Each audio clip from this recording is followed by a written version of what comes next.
It's time for a cup of coffee with Will and Chris at Slumberland Furniture.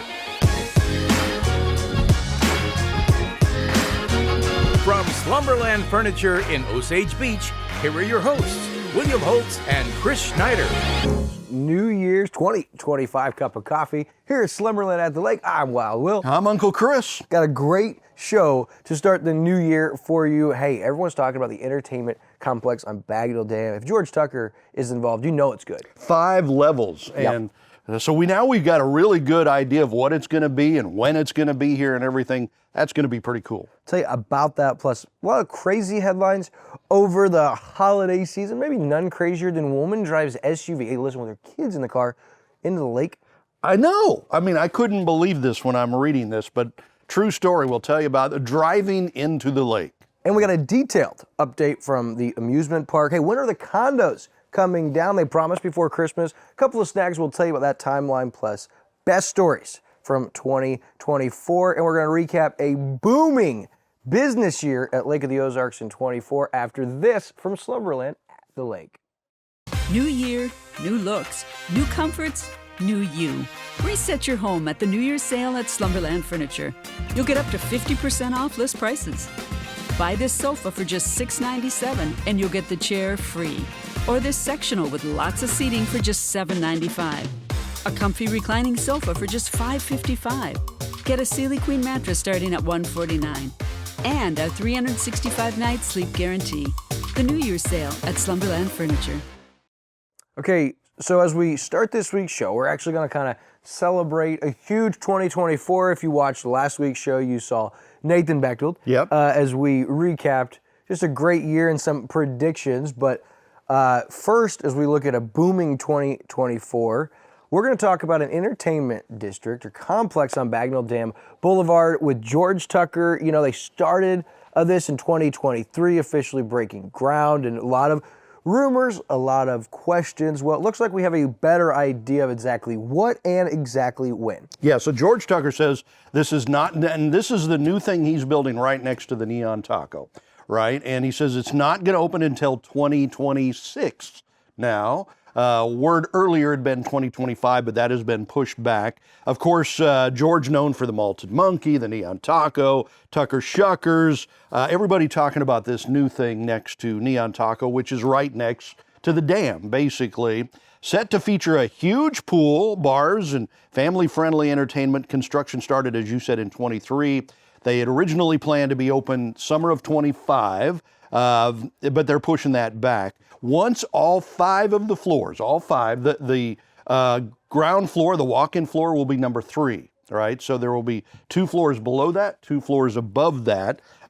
Entertainment complex will hold around 2,000 people when it's done, but now they're looking at May of 26 for the opening date. He said construction and planning is what has pushed this back. Good news is that progress is still going. Apparently, footings have been poured, framing members have been set, and Tucker hinted at the possibility that the 3rd and the 4th floors will open at the end of 25. Sure. So and that'll be interesting. It's going to be a big place, as you hear big plans, but small footprint. Like with the area they've got there, Yeah. It is a small footprint they're working with, and so they're running into some complications to pull this off at this magnitude. In talking with George Tucker, he told Lake Expo that this idea started with adding a pool to Neon Taco. You know, they own that land right there adjacent, directly next to the Bagnell Dam.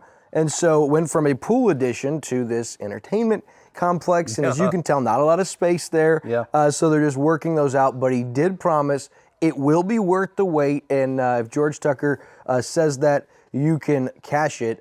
You mentioned some of the businesses, also worth noting, Paradise and Frankie and Louie's as far as those lakefront great establishments. But he's won Restaurateur of the Year, Entrepreneur of the Year, and others. And so I'm really excited to see what this looks like.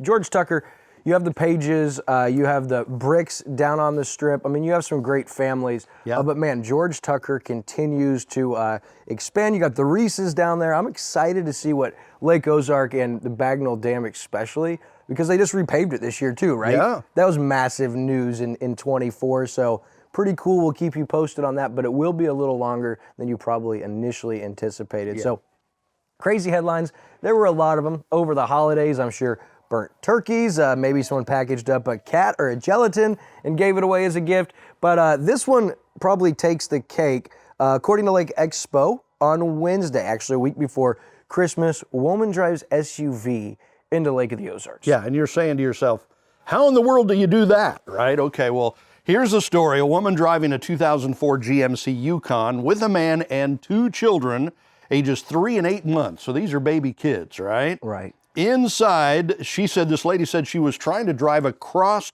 the cove, all right, which has a gravel bar across the back of it, according to the Highway Patrol. The woman reportedly later told the patrol that she and the guy thought they could get across the cove, the lake, right, as the man had successfully driven through the area before when the water level was down. We all know when the water level comes down, it's 6 feet. You know, and there's some places that used to be, you know, the lake and underwater, and they're kind of dry now. So apparently they thought it was shallow enough to cross.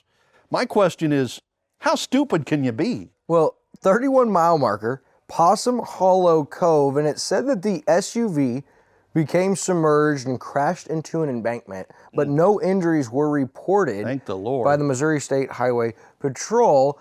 I don't know how, or you would get a 3-year-old and an 8-month-old. If the vehicle is submerged, the water's got to be absolutely frigid. Yeah. December 18th. But what a blessing that no one was harmed. And I'm not sure I would have tried that, right? I'm pretty sure I wouldn't have. Even if you think it's shallow enough, Ameren reminded you about that drawdown, brings it 6 foot below average pool. Still, it was high enough that your vehicle would be submerged, which most people would probably assume. Yeah, I'm sure there's a way to get there without going through the lake, right? I mean, there's things they call roads you might want to think about. If not, I'm not going to say that it's not possible. I'd consider moving. Yeah, you might want to move somewhere like where there's no lake or something, Just right? wild. We can joke because no one was hurt, because that's the alternative, right? Anytime kids are involved, I would say leave your stupidity at home. Okay, so listen, we got a great update for you. Oasis Amusement Park update. We were promised the condos, all the controversy the last year plus been with the Lakewood Resort condos. Well, hey, they're coming down, right? Was supposed to start before Christmas.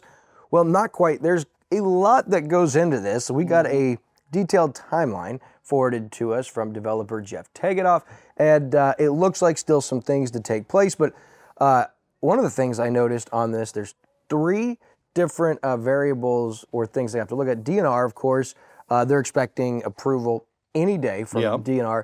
Then you have to worry about the utilities and things of that nature before demo work can begin. And so with utilities, Ameren is going to pull meters on the 3rd of January.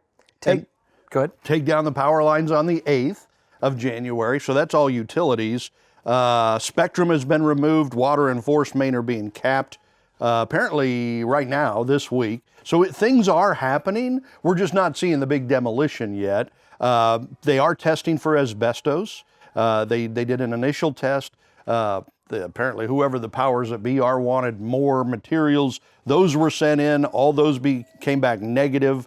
Still reviewing the updated report, and they say they should have the approval any day to move forward. But the asbestos thing's a big thing now. Sure. You know. And also with the utilities, once those power lines are down, letters will have to be received, and then the demolition permit can be applied with Osage Beach. That still hasn't been done, and with water, they got to force main line are being capped and lift stations are being decommissioned. So a lot of things, but one thing I found interesting was refrigerant had to be claimed. I don't know if there's a danger, like when you are going to knock it down or blow, that there's a certain, chemical, but so refrigerant had to be reclaimed. Asbestos, you said, abatement, which began and will start on the 6th. Fire departments train on the buildings next week, and then pending all approvals and prior work completed, full demo will begin the 2nd week in January, scheduled for January 13th. Yeah, how about that? So even though we haven't seen it yet, because I drove by the other day and I'm looking over there and I said, I thought they were going to start taking that down before Christmas.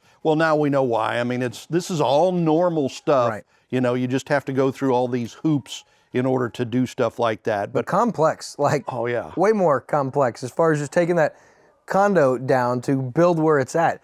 That's a lot of time and resources. I'm learning a little bit about these crazy processes. I did see as I was doing some research that the Oasis at Lake of the Ozarks has a Facebook page, and back in November they announced that one of the rides they're going to have is, and I hadn't seen this, maybe a lot of people had, but the plunge. It's a 100-foot tall drop ride where passengers sit in a circle with seat bottom only, their feet dragging. It'll ascend slowly and then drop quickly. It looks pretty cool. Something you and I are definitely going to try together. Oh, yeah. Just don't be below us when it happens, right? It might be messy down there. Yeah, it'll be awful. But those things are really cool. And so that's going to be one of the rides at Oasis, Lake of the Ozarks. Have you ever seen those Facebook videos of like the two people that get in a ride like that, and one is laughing, having fun, Oh, yeah. and the other one's just freaking out, scared? You seen the ant? The one where the nephew, he's a little chunky, and the aunt can't stop, and she's laughing so hard he's crying, about to slip out of the seat. Those crack me up, man. So you could probably see something similar to that as these rides start to come to fruition. But pretty cool, and there'll be more to come. Remember, this is a $400 million project, includes a Marriott, a conference center, a parking garage, and the indoor water park, along with the shopping and entertainment district. Yeah, because the Marriott and the water park and stuff are kind of in phase 2 of this. They're not supposed to open this coming year, but probably next year. But that's all happening. It's all in the mix. And they've already got the shootout has been moved over to that part of the lake for this coming year. Yeah, so, I mean, all of that is changing the face of the lake. And you have the topsider condos there that are, the 4th and 5th building are in the process of being built. It just looks so much different, and it will continue to look different. And so before we start talking about all of the new development, the changes at the lake, I want to look back at some of the best stories from 2024, courtesy of our friends at Lake Expo, and they did their top 10 list. We'll go back and forth. You take number 1. Okay, so at number 1, according to Lake Expo, of the best stories of the year, the idiots help the community, right? And a lot of people might be thinking that's you and me, because we get called idiots all the time, right? But they're talking about the Idiots Club, right? They raise a lot of money, give a lot of money away to kids, and they're good friends of ours. We've had them on Lake TV several times. It's just such a wonderful part of the community, and thank goodness we're blessed with a lot of folks like that around here. Of course, Denny and Dan Heiner that started that. Now Max and Kelly Fishbach, the executive directors, great. The Jesters of Goodwill, and they recently celebrated over $1 million given back. Number 2, the Hillbilly Halfwit, you'll remember. The iconic statue was restored, then vandalized, and then Garrett 6'1" Jackson, along with Big Boy's Fiberglass, they pitched in the work and fixed it so it was restored, vandalized, and then restored again, and the Hillbilly Halfwit sits proudly on Bagnell Dam. See, and being kind of new to the lake, I didn't grow up here. I'm not like a native here. I didn't know about this half-wit thing, but apparently, this has been a big part of the lake for a long time. So it's so cool that they brought this back and kind of made this a part of the strip again, of the community again. I couldn't help but chuckle because the Indian statue,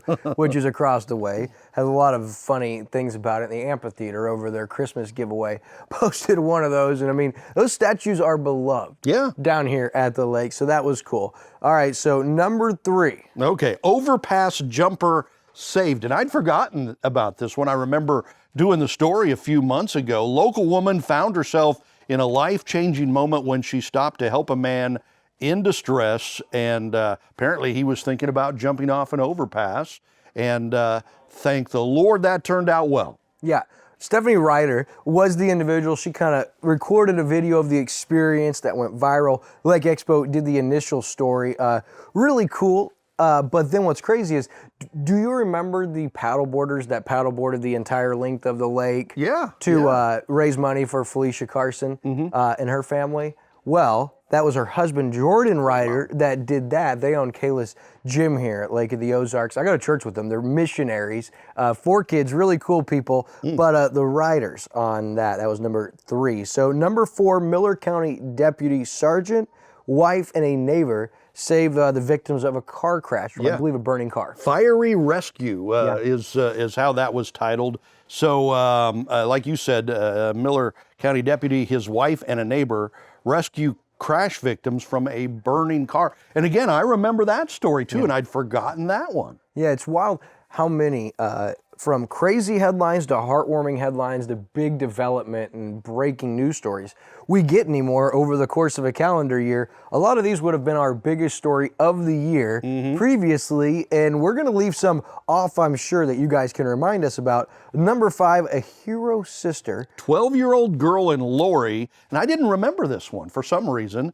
Maybe I was out of town or some 12-year-old girl in Lori hailed as a hero, helping save her 10-year-old brother during a medical emergency. Do you remember that one? I do not remember that, but it was another Lake Expo story. Really cool story of heroism as a 12-year-old sister steps in and acts in a critical situation, which led to saving her 10-year-old brother. Pretty cool. All right, so number 6, Osage Village Inn opens their doors when temps get below freezing. Yeah. We see businesses do great acts of kindness, things out there, but this one may have taken the cake when temperatures got below freezing and people in Lake of the Ozarks had nowhere to go. A local business, Osage Village Inn, opened the doors and said, all are welcome here.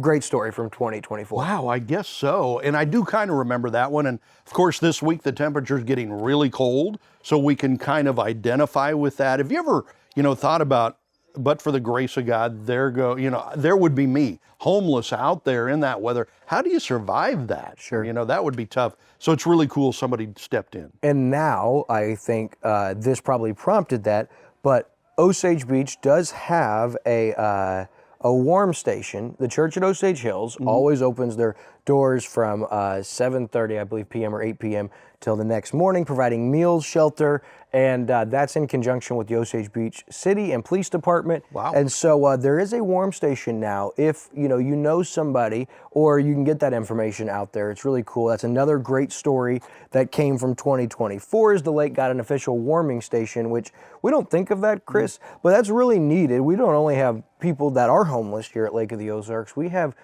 homeless teens and children here at Lake of the Ozarks. So that was a good story, and I think it inspired action from the community and a local church.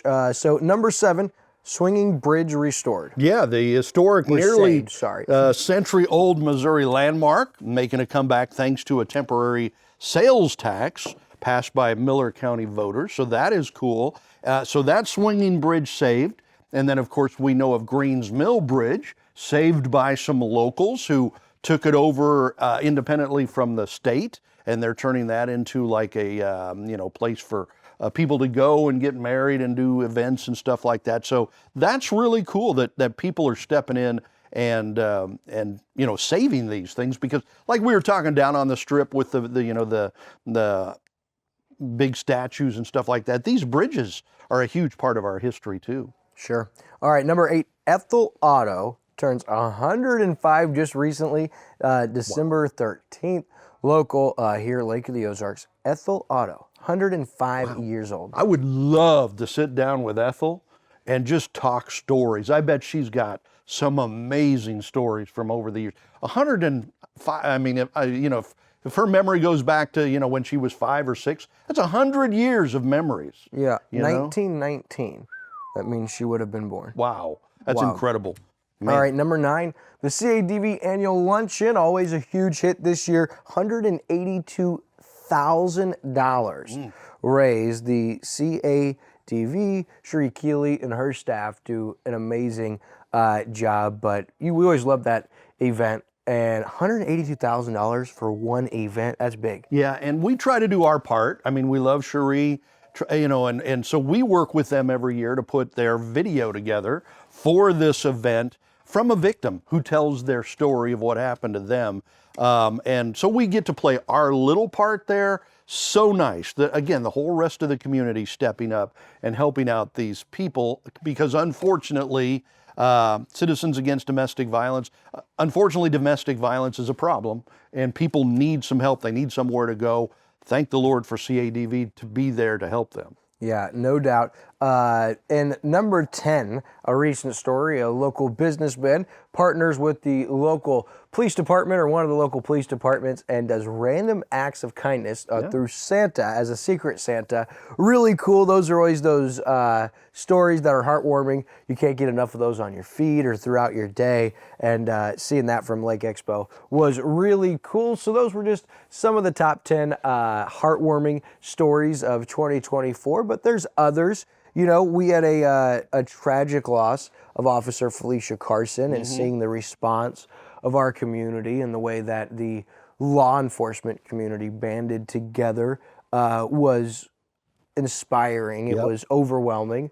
So from tragedy to that was heartwarming. There's a lot of stories this year that could have made that list with Lake Expo. Anything you think of in particular? Yeah, my biggest thing was you giving up energy drinks. I thought that was a miracle, man, that you did not have one energy drink from January 1st all the way through December 31st. That's fantastic. And the same goes for you with fast food. That's right, man. You know, although you wouldn't notice it by what's going on here, but I'm going to lose some of this in 25. I know. We got big goals, big aspirations. It's hard to believe 2025 is already here. COVID was 5 years ago as far as the start. Wow. You know, 2020. We just had a presidential election at the end of 2024.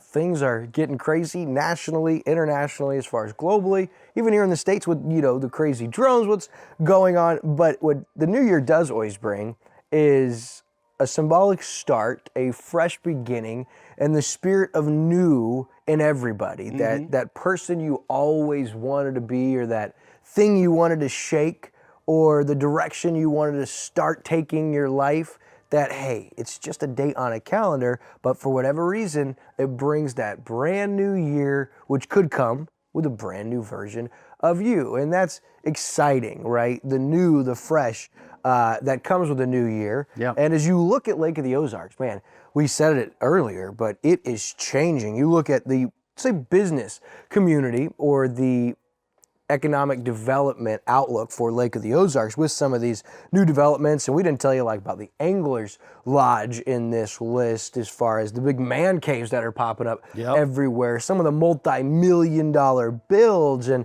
you know, a potential community center in Camdenton. There's so many things that are taking place and moving. And we look at a bustling 2024, courtesy of our friends at Lake Expo. And we already told you about the update, but the Oasis at Lakeport, hard to believe that Lake of the Ozarks is actually getting an amusement park. Yeah, and it's obviously in the works. Retaining walls are up and all that stuff. So it's not just a pipe dream that, you know, is going to happen at some point. It is happening now. So that's huge, $400 million worth. And real quick, I want to say, while we're talking about Oasis at Lakeport, you know, there was a lot of controversy with this for a long time. Recently, I want to give a plug to Dam Radio. Nathan Rennie, he has a show. He had Jeff Tegetthoff on his show, and it was an awesome conversation, some great things answered. And so it's cool to see that through some of what took place, that this developer and this project are continuing to be open to talk and face people that may not have always agreed with them. And so I want to applaud them for continuing, and I'm excited to see what they do. That's a big deal. We're getting an amusement park at Lake of the Ozarks, it's like huge. It or not. Change the face, the skyline of the lake forever. And I give Jeff Tegetthoff a lot of credit. It's not easy to get these things done. You have to jump through a lot of hoops. And just like us, I mean, every week people call us idiots and yahoos. Same thing when you're doing stuff like that. You're never going to make everybody happy. So good for him for soldiering through. Another huge thing was the outlet mall getting sold, right? I mean, we've been waiting for this for years. And finally, quietly, it officially sold in November. Wow, that was big news. We'll wait to see what's going to happen there. Really exciting. A couple of other big things. We told you about the entertainment district or complex on the Strip with George Tucker. That's coming. But we kind of forget about, like, there's the outdoor pool amphitheater with backwater jacks. That's going to come to fruition and in the works. Yeah. Two-Bit Town was demolished this year with Reese Development and their promise to revitalize the strip that you're already seeing come to fruition. We saw the Bagnell Dam strip repaved. That's been 20 plus years in the making. That happened this year. About time. Pin Seekers announced they're coming to Lake of the Ozarks. That thing's going to be huge too. No more toll. I mean, look at all of the things that have taken place in the calendar year of 2024 for Lake of the Ozarks, and it hasn't always been easy, it hasn't always been pretty, and it hasn't always come without controversy or questions to be asked and answered for. But here we are, headed into 2025. Bare Bottom sold, Captain Ron's has been for sale, Coconut sold for $16 million. Well, kind of quietly. Yeah. And so there's so much happening. I think the secret is out. You know, the cat's out of the bag about Lake of the Ozarks. And with that change comes new. And for those of us that have been here, I would urge all of us to stay true to what makes our area the greatest place on the face of the planet, and that's us, the people. The way we're warm and welcoming and kind and hospitable to everyone that comes in, even if they may not agree with us, but we love when they get to come experience what we've fallen in love with. The Lake of the Ozarks. So stay true to who you are, but remember why you fell in love with this place. I mean, the people. That's what I fell in love with down here. It's what's allowed me to, you know, chase my dream here at Lake TV. Can't believe you guys are watching a weekly show that I'm involved in, you know, getting to co-host with this guy. And so the new year is here, and I'm excited, you know. And, you know, we got some news, so stay tuned to Lake TV. There's some news coming in regards to new and all of that good stuff. So, and there's a quote I came across the other day that is very fitting for New Year's. It's never too late to become who you want to be. Yeah. Right? So if things went bad in 2024 or, you know, your whole life up until now, not too late to become who you want to be. Yeah, it might take work, might take a lot of time and pain and effort, but you can do it. yeah, I look at Michael Jordan, Lucille Ball, Walt Disney, all people, Oprah Winfrey, all people who in their 30s were still, by the world standards, of a failure. You know, I mean, so never too late to become that person you always wanted to be. I love that. So real quick, before we go, I wanted to give a shout out to Brady Cook and Mizzou football. Yeah, congratulations on the big bowl win, baby. Yeah, it's, you know, Brady Cook's the only quarterback in Missouri history to ever start in 4 bowl games. Yeah. Which he did, of course, last year, won the Cotton Bowl MVP and then the Music City Bowl. Wow. So Mizzou finishes 10-3, their second consecutive 10-win season, and they trailed that game 24-14 in the third, only to outscore their opponent 13-0. Typical Mizzou. It's kind of like Kansas City. The Chiefs are never out of a game. Brady Cook and Mizzou was never out of a game. They trailed a lot of those games. They came back and won this year. Most of those games we should have lost, and the ones that we, in a lot of those we could have lost that we won. I mean, it was a stressful season to be a Mizzou football fan. I'll say that. Hey, basketball 11-2, off to a really good start. Conference play starts this Saturday at Auburn, the number 2 team in the country. Mizzou took care of business against Kansas already this year. Yeah. Lost to the Illini in the bragging rights game, but 11-2. That's more wins than they had last season in the whole year. They didn't win a conference game last year. We'll see if they look different SEC play, because that is the toughest conference in America for basketball. They've got 11 of the top 18 teams, it looks like. It's going to be tough, but I think they've got it turned around from last year. Remember, they lost like 17 or 18 in a row last year into this year, so things are looking better. All right, and the Chiefs, listen, locked up the number 1 seed recently, but I want to know, do you think right now, will the Kansas City Chiefs three-peat this year? No. You said no? I say no. It takes so much luck, and everybody's got to stay healthy. I just don't think it's going to happen. I don't think they're going to win it again. Who is? I don't know. I mean, Buffalo is really, really good. Detroit is really great. I think Minnesota is sleeper great this year. But, you know, Kansas City has the best record. Everybody would still think they're going to do it. I just don't think. I think they're going to lose. Josh Allen, baby. Chiefs do not three-peat this year. tough to do it when you got to play Josh Allen and company. Hey, big shout out to Chris Lightco, my buddy Chris Lightco. Awesome things coming. Stay tuned for the way that you're going to take your lakefront paradise to a whole new level this year. Until next week from Slumberland at the Lake, thanks for watching this week's Cup of Coffee.